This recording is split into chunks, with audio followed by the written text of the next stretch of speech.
Ok, alors pour ma 4e vidéo, je voulais partir sur une petite démonstration crayonné ancrage pour bien expliquer à quoi ça sert de faire un crayonné, à quoi ça sert de faire un ancrage.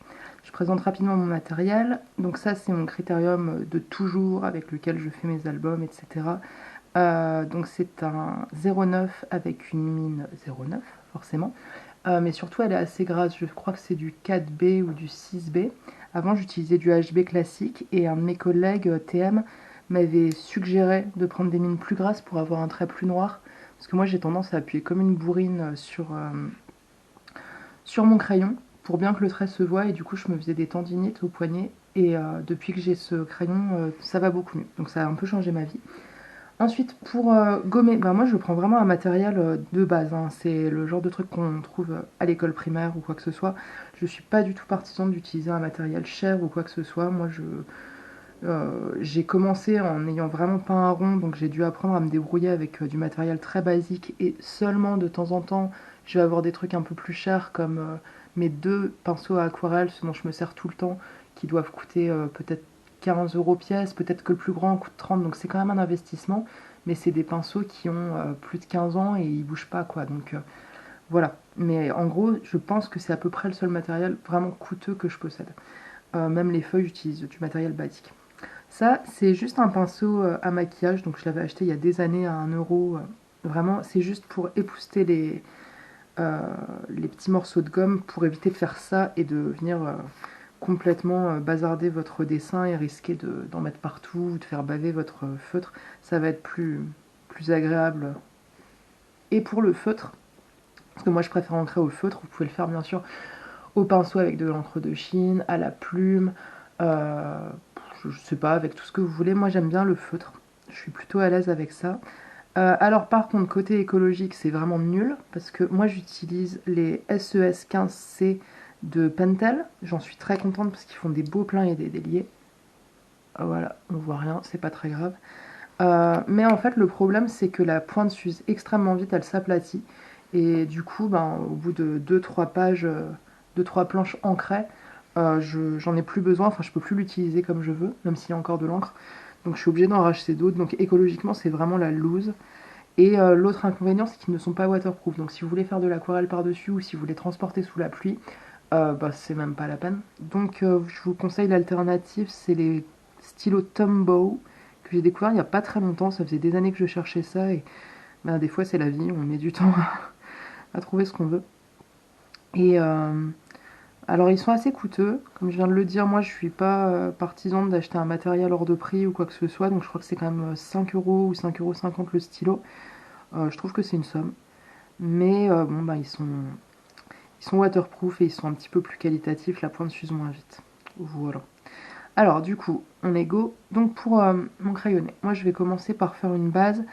Par exemple pour un visage classique, je vais commencer par voir déjà la forme du visage. C'est quelqu'un qui a un visage allongé ou quelqu'un qui a un visage très rond.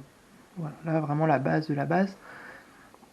Ensuite, souvent on peut voir, c'est des trucs qu'on voit tout le temps dans les manuels d'apprentissage de dessin, cette espèce de croix. Donc ici, tout simplement c'est pour délimiter le milieu du visage, et ici, c'est pour placer les yeux. Alors, certains vous diront, ça sert à rien. J'ai envie de dire, chacun fait comme il veut et comme il peut. Moi, quand je le fais pas, j'ai tendance à me retrouver avec un œil au milieu de la joue et l'autre au milieu du front. Donc, j'ai besoin de faire ce trait. Ensuite, vous pouvez en faire d'autres, par exemple pour le nez, avec des repères. Donc, par exemple, là où commencent les yeux, c'est là où vont se terminer les oreilles. Et la base du nez, on aura la fin des oreilles. Donc, il y a plein de petits trucs comme ça à connaître au niveau des proportions qui vont vraiment vous faciliter la vie. Et également, la distance entre les deux yeux, vous prenez la distance, la largeur du nez, ça vous donnera la distance entre les yeux. Donc du coup là je vais dessiner les yeux en entier, ça va nous faire un personnage qui louche, mais c'est pas très grave. Voilà. Et du coup, dernier petit repère, distance menton-yeux, ça va être égal à la distance yeux haut du crâne. Donc quand je dis haut du crâne, je parle pas du front, je parle vraiment de la fin de la tête. Et voilà, parce que parfois aussi on a du mal à situer le haut de la tête et ça nous fait un front correct mais un haut de tête qui ne veut pas dire grand chose. Donc voilà, ça ce sont des petits tips qui m'ont changé la vie. Voilà, donc déjà un crayonné ça sert à ça, ça sert à faire des petits traits dans tous les sens que vous pourrez ensuite gommer et qui ne se voient plus. Et comme ça, vous serez vachement plus à l'aise pour faire votre ancrage, vous pourrez y aller de façon plus assurée et, et éviter d'avoir ce truc des petits traits tremblotants qu'on a tous fait quand on ne sait pas trop où on va ou quand on n'est pas très à l'aise pour dessiner quelque chose. Voilà, donc là je fais mon crayonné. Prenez le temps que vous voulez, il y en a qui sont très rapides pour le faire, il y en a qui sont très lents, il y en a qui le refont 50 fois, il y en a qui passent directement à l'ancrage.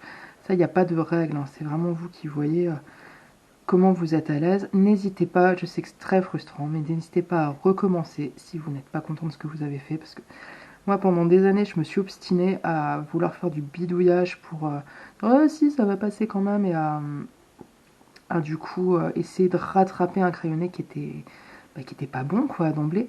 Donc c'est comme si vous faisiez un bâtiment et que vous aviez des bases mais vraiment complètement pourries et que vous travailliez sur du sable sans avoir mis euh, les fondations et qu'après vous vous étonniez en voulant construire une cathédrale que rien ne tienne. Ben, c'est un petit peu le même principe. Si vous commencez à crayonner sur de mauvaises bases, vous allez faire un ancrage. Votre ancrage peut être très beau de façon technique, c'est-à-dire très maîtrisé, très lisse, etc. Mais le dessin va être très moyen parce que la base n'ira pas. En fait, il y aura plein de soucis et ça va se voir. En fait, plus vous avancerez dans les étapes, plus ça va se voir. Et plus vous allez essayer de rattraper, plus ça va se voir. Donc, il faut vraiment mieux tout recommencer et c'est pas grave, quoi. Voilà, donc là j'ai mon crayonné. Moi, ça me suffit, je sais à peu près où je vais. Vous pouvez l'aboutir beaucoup plus ou beaucoup moins, ça c'est comme vous préférez. Et donc, on va commencer l'ancrage. Alors, j'aime bien donc ce stylo parce que ça peut faire des pleins et des déliés, donc je vais essayer d'y aller doucement. Il faut vraiment s'appliquer à cette étape, on n'est pas là pour faire un jeu de course contre la montre. Il faut aussi trouver un papier qui vous correspond bien parce que selon vous n'arriverez pas à dessiner de la même façon. Un papier qui ne va pas faire de bavure, qui va pas faire un effet buvard, etc. Donc moi je viens, c'est pas du tout comme du décalcage, c'est vraiment l'ancrage, c'est fait pour venir affiner votre dessin, ajouter des détails, et si vous avez des choses à modifier, que vous n'avez pas pris le temps de les faire, les modifier au crayonné, ça va servir à ça. Donc vous avancez comme vous voulez. Moi j'aime bien commencer par l'intérieur du visage parce que si je dessine d'abord l'extérieur, j'ai tendance à rater. Pareil, je préfère commencer à dessiner le nez des personnages parce que je pense que ça m'aide à bien situer le visage parce que c'est à peu près au milieu et sinon à chaque fois je me plante. Donc d'expérience maintenant je commence tout le temps par le nez. Mais une fois de plus, je ne dis pas que c'est la chose qu'il faut faire, je dis juste que moi c'est la méthode qui me convient.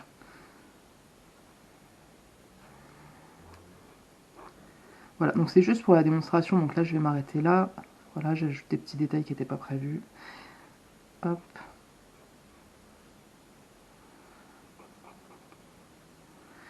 C'est beaucoup d'entraînement d'ancrage. Là, je suis assez à l'aise parce que ça fait longtemps que j'utilise ces feutres et que je sais à peu près ce que je fais. Mais souvent, on tremblote au début, on fait ce genre de petits traits comme ça. Tout tremblotant ou alors des espèces de petites hachures parce qu'on n'a pas confiance. Donc essayez vraiment d'avoir un trait assuré et fluide, mais voilà, ça ne viendra pas tout seul, hein. C'est de l'entraînement.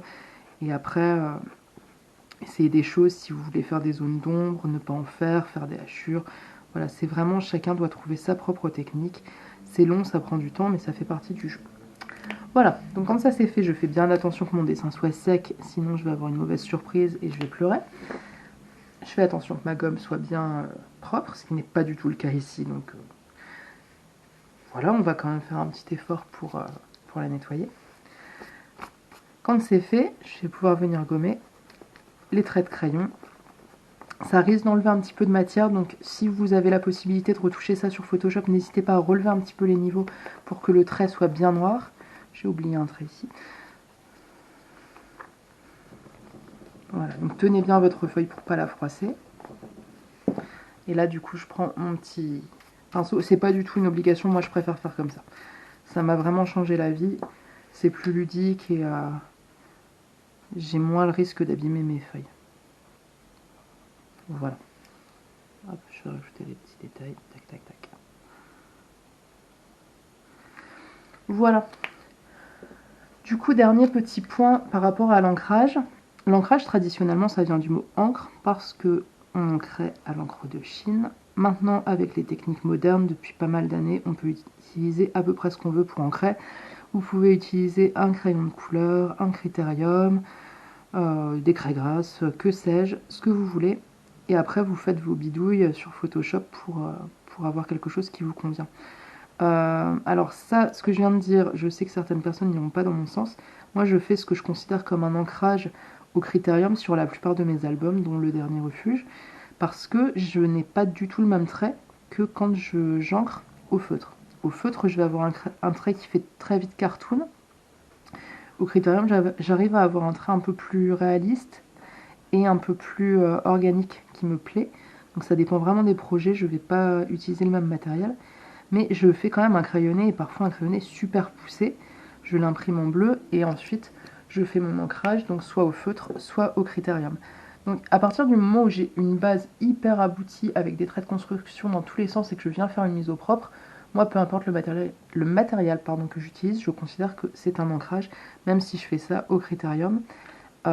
Voilà, donc j'ai souvent la réflexion de «Ah mais tu fais pas d'ancrage en fait», ce qui me vexe beaucoup parce qu'en fait j'ai l'impression qu'on me sous-entend que j'ai rien fait, que j'ai fait mes planches complètement à l'arrache et que je les laisse à l'état de crayonné, alors qu'en fait non, le crayonné je le fais sur Photoshop et, euh, et il est bien présent et on voit bien la différence crayonné-ancrage au final.